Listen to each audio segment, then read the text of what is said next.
Hello दोस्तों और मेरे प्यारे देशवासियों, नमस्कार। कैसे हैं आप?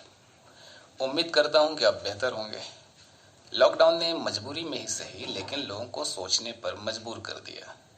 इसलिए लोग सोच रहे हैं लेकिन कुछ कर नहीं पा रहे हैं। इसका मतलब यह है कि लज्जा शंकर के हिसाब से वो कमाल कर रहे हैं। लज्जा शंकर आज से 4 वर्ष पहले सरकारी नौकरी हेतु तैयारी करने के लिए प्रयागराज यानी इलाहाबाद में आया था। लगभग 1 वर्ष तक वह स्वयं तैयारी किया, जिससे उसको ये पता चला कि कठिनाई बहुत है, समय अधिक लगेगा। इसलिए कोचिंग में एडमिशन ले लेता है। कोचिंग के दौरान ही उसे पता चला कि इलाहाबाद अब पहले जैसा नहीं रहा। वास्तव में बेहतर संस्थान और गुणवत्तापरक शिक्षक और शिक्षण संस्थान तो दिल्ली में ही है। उसकी कोचिंग में कुछ शिक्षक दिल्ली से पढ़ाने भी आते थे और अन्य कोचिंग संस्थान भी ये बात बड़े गर्व से कहते थे कि पहली बार दिल्ली के भला अनुभवी शिक्षक से पढ़ने का सुनहरा मौका आपके शहर प्रयागराज में भी। लज्जा शंकर 3/4 से अधिक उस कोचिंग में पढ़ चुका था, किंतु अब वो मन ही मन फैसला कर चुका था कि अब वो तैयारी के लिए दिल्ली जाएगा। सो अपने माता पिता को समझाया, वो मान गए और लज्जा शंकर दिल्ली चला गया। वहां एक कोचिंग में एडमिशन लिया और नेहरू विहार में रहकर तैयारी करने लगा।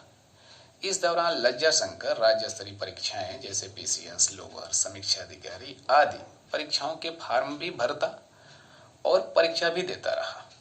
कोर्स समाप्त होने के बाद लज्जा शंकर पुनः आ गया प्रयागराज में, क्योंकि दिल्ली का खर्च प्रयागराज के मुकाबले लगभग तिगुना था। चौथे साल में भी वो किसी परीक्षा का प्रारंभिक चरण भी उत्तीर्ण न कर सका। माता पिता को उम्मीद थी कि बेटा दो जगह कोचिंग कर लिया है, अतः कम से कम प्रथम चरण की परीक्षा तो उत्तीर्ण कर ही लेगा, किंतु उन्हें निराशा हाथ लगी। लज्जा शंकर अब डिप्रेशन में है।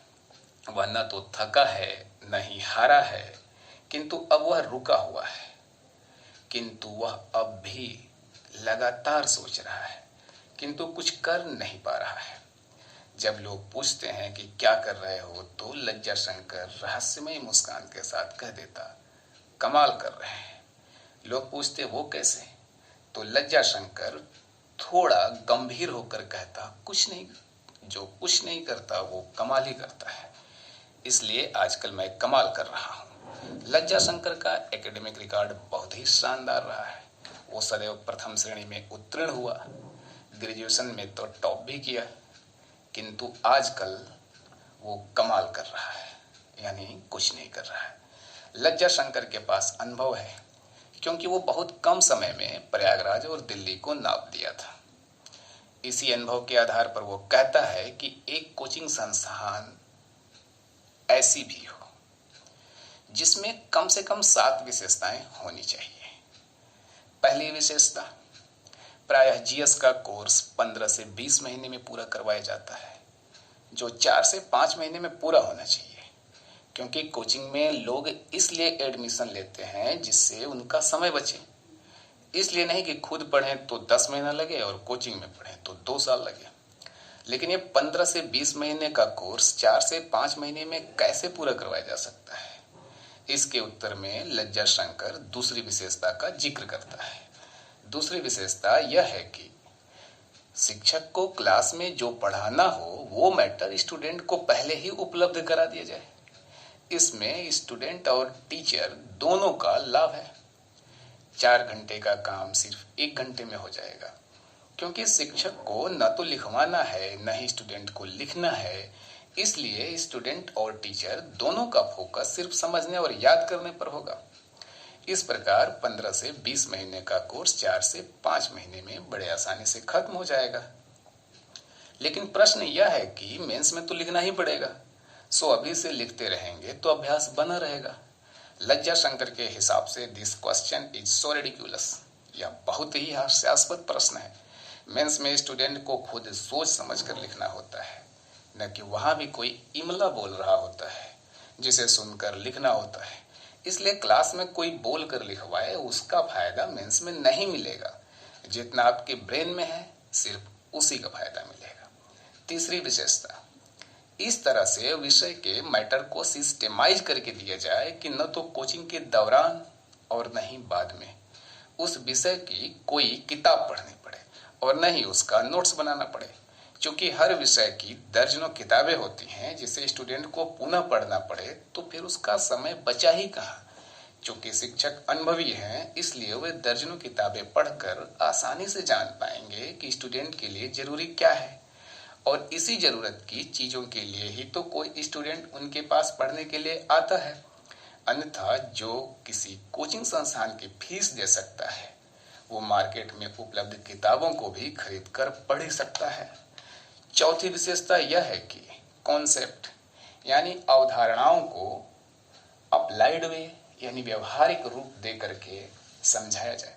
क्योंकि किताब में तो वो किताबी रूप में है ही। पांचवी विशेषता यह है कि फैक्ट्स को क्लास में याद करवाया जाए। क्योंकि प्रायः ऐसा देखा गया है कि शिक्षक कॉन्सेप्ट तो बड़े चाव से और रोचक अंदाज में बताते हैं, लेकिन फैक्ट्स को कहते हैं कि ये तो फैक्ट्स है, इसे तो आपको याद करना ही पड़ेगा।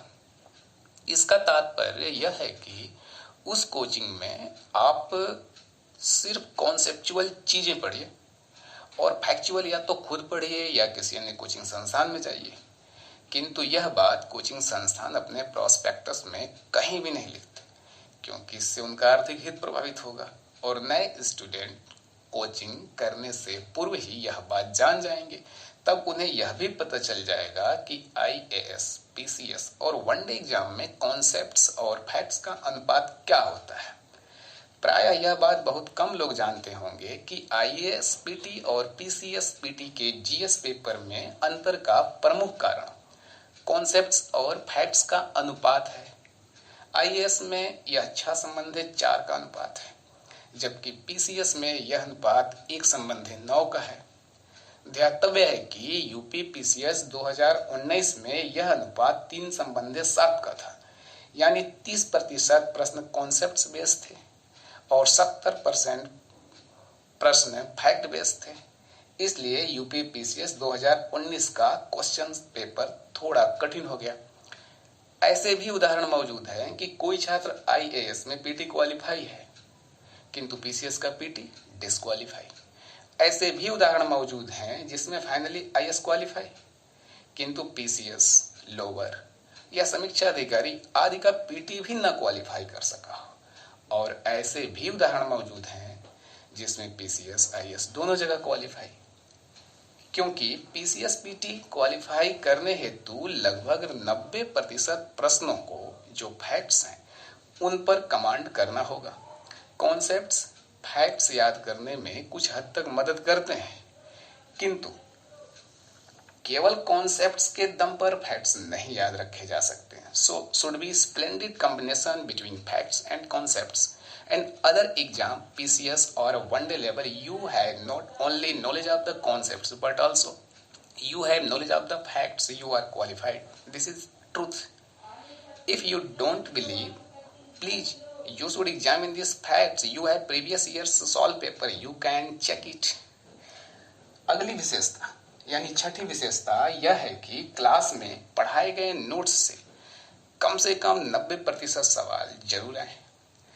क्योंकि IAS में लगभग 60% मार्क्स के साथ लोग PT क्वालिफाई कर लेते हैं, जबकि PCS में 65 से 70% मार्क्स पर स्टूडेंट क्वालिफाई होता है। और ये पता चले कि नोट्स से केवल 70% सवाल ही आए तो स्टूडेंट के लिए बड़ी मुश्किल हो जाएगी। और ऐसी ही स्थिति में मुर्गा तो सिर्फ स्टूडेंट ही बनेगा। शिक्षक के मुर्गा बनने की परंपरा नहीं है। स्टूडेंट को समझ में न आए तो मुर्गा बनो, याद करके न आओ तो मुर्गा बनो, यानी पनिशमेंट झेलो। ऐसा हो गया है जैसे मानो कोई स्टूडेंट आपके यहाँ पढ़ने नहीं बल्कि मुर्गा बनने के लिए ही आ रहा है। अगर स्टूडेंट को समझ में न आए तो सिर्फ स्टूडेंट की ही गलती नहीं हो सकती, या हर बार स्टूडेंट की ही गलती नहीं हो सकती।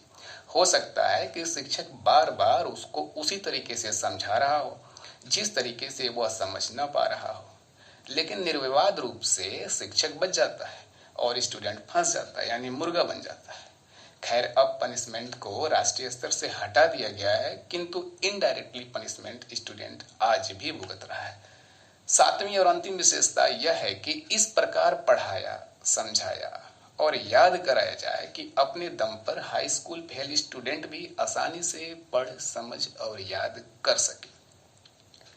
लज्जा शंकर चाहते हैं कि कोचिंग संस्थान ऐसी भी हो जिसमें कम से कम उपयुक्त 7 विशेषताएं तो हों ही, किंतु ये सब बातें सुनने के बाद आपको लग सकता है कि किसी कोचिंग संस्थान में ऐसी विशेषताएं कैसे हो सकती हैं जिसमें 15-20 महीने का कोर्स 4 से 5 महीने में खत्म किया जाए, क्लास में लिखवाया ही न जाए, मैटर को बेहद सिस्टमाइज करके दिया जाए, कॉन्सेप्ट को अप्लाइड वे में पढ़ाया जाए, फैक्ट्स को क्लास में ही याद करा दिया जाए और नोट्स से कम 90% सवाल आए और हर हाल में हर किसी को समझ में आए, यानी हाई स्कूल फेल लड़का भी समझ पाए। लॉकडाउन से पहले थोड़ा मुश्किल था, किंतु अब मुश्किल नहीं रहा, क्योंकि पहले स्टूडेंट प्रयागराज, लखनऊ, दिल्ली, पटना, जयपुर, इंदौर आदि शहरों में तैयारी के लिए जाते थे। वो सब अब घर पर है और सारी सुविधाएं घर पर उनको मिल भी रही है। अभी कुछ कोचिंग संस्थान ऑनलाइन नहीं आए हैं, वो आएंगे, क्योंकि कोरोना का कहर बढ़ रहा है तो लॉकडाउन भी बढ़ेगा। तो जो कोचिंग संस्थान अभी तक ऑनलाइन नहीं आए हैं वो आएंगे और फ्री में सेवाएं देंगे, और तब आपको एक ऐसी भी कोचिंग संस्थान हो कि विशेषताएं ढूंढने में काफी सरलता होगी। यह भी हो सकता है कि कुछ कोचिंग संस्थान में कुछ विशेषताएं तो कुछ कोचिंग संस्थान में कुछ विशेषताएं मिले, इसलिए आप हर चैनल पर जाएं, उन्हें देखें और समझें। पहले ये सुविधा किसी स्टूडेंट को मिलना मुश्किल था, क्योंकि कोई स्टूडेंट कितनी कोचिंग संस्थान में और कहां कहां जाता, इन विशेषताओं को जान पाता, किंतु अब यह संभव है। लज्जा शंकर की कहानी आपको अपनी कहानी लिखने में निश्चय ही मदद करेगी। पर्यावरण बदला है, परिस्थितियां बदली हैं, तो परिवर्तन तो हो के ही रहेगा। आपको ढेर सारी शुभकामनाओं सहित आपसे एक उम्मीद है कि आप न सिर्फ अपना ख्याल रखें बल्कि अपने परिवार और पड़ोसी का भी ख्याल रखें। धन्यवाद। जय हिंद, जय भारत।